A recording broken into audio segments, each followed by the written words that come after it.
Tesla అధినేత Elon Musk సంచలన నిర్ణయం తీసుకున్నారు. అమెరికా ప్రభుత్వంలో తాను నిర్వహిస్తున్న department of government efficiency chairman పదవికి రాజీనామా చేస్తున్నట్లు ప్రకటించారు. ఈ మేరకు సోషల్ మీడియా ప్లాట్ఫామ్ ఎక్స్ లో ఈ ఉదయం ఓ ప్రకటన విడుదల చేశారు. అమెరికా ప్రభుత్వంలో ప్రత్యేక ఉద్యోగిగా సేవలందించే కాలపరిమితి ముగిసిందని మస్క్ తన ప్రకటనలో పేర్కొన్నారు. ప్రభుత్వంలో అనవసరపు ఖర్చులను తగ్గించే బృహత్తర కార్యక్రమంలో తనకు అవకాశం కల్పించినందుకు అమెరికా అధ్యక్షుడు డొనాల్డ్ ట్రంప్ కు ప్రత్యేకంగా ధన్యవాదాలు తెలిపారు. డోజ్ విభాగం భవిష్యత్తులో మరింత పటిష్టంగా పనిచేసి తన లక్ష్యాలను చేరుకుంటుందని మస్క్ ఆశాభావం వ్యక్తం చేశారు. డొనాల్డ్ ట్రంప్ రెండోసారి అమెరికా అధ్యక్ష బాధ్యతలు చేపట్టిన తర్వాత ప్రభుత్వ కార్యకలాపాల్లో సమూలమైన మార్పులు తీసుకురావడం, ప్రభుత్వ విభాగాల్లో జరుగుతున్న వృధా ఖర్చులను అరికట్టడం ప్రధాన లక్ష్యాలుగా డిపార్ట్మెంట్ ఆఫ్ గవర్నమెంట్ ఎఫిషియన్సీని ఏర్పాటు చేశారు. దీనికి మస్క్ ను చైర్మన్ గా నియమించింది. మస్క్ నేతృత్వంలో ఈ విభాగం ప్రభుత్వ వ్యయ నియంత్రణకు పలు చర్యలు చేపట్టింది. టెస్లా అధినేత ఎలన్ మస్క్ సంచలన నిర్ణయం తీసుకున్నారు.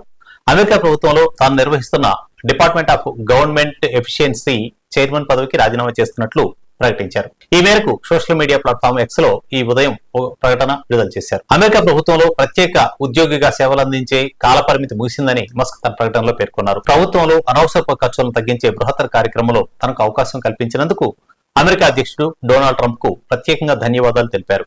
డోజ్ విభాగం భవిష్యత్తులో మరింత పటిష్టంగా పనిచేసి తన లక్ష్యాలను చేరుకుంటుందని మస్క్ ఆశాభావం వ్యక్తం చేశారు. డొనాల్డ్ ట్రంప్ రెండోసారి అమెరికా అధ్యక్ష బాధ్యతలు చేపట్టిన తర్వాత ప్రభుత్వ కార్యకలాపాల్లో సమూలమైన మార్పులు తీసుకురావడం, ప్రభుత్వ విభాగాల్లో జరుగుతున్న వృధా ఖర్చులను అరికట్టడం ప్రధాన లక్ష్యాలుగా డిపార్ట్మెంట్ ఆఫ్ గవర్నమెంట్ ఎఫిషియన్సీని ఏర్పాటు చేశారు. దీనికి మస్క్ ను చైర్మన్ గా నియమించింది.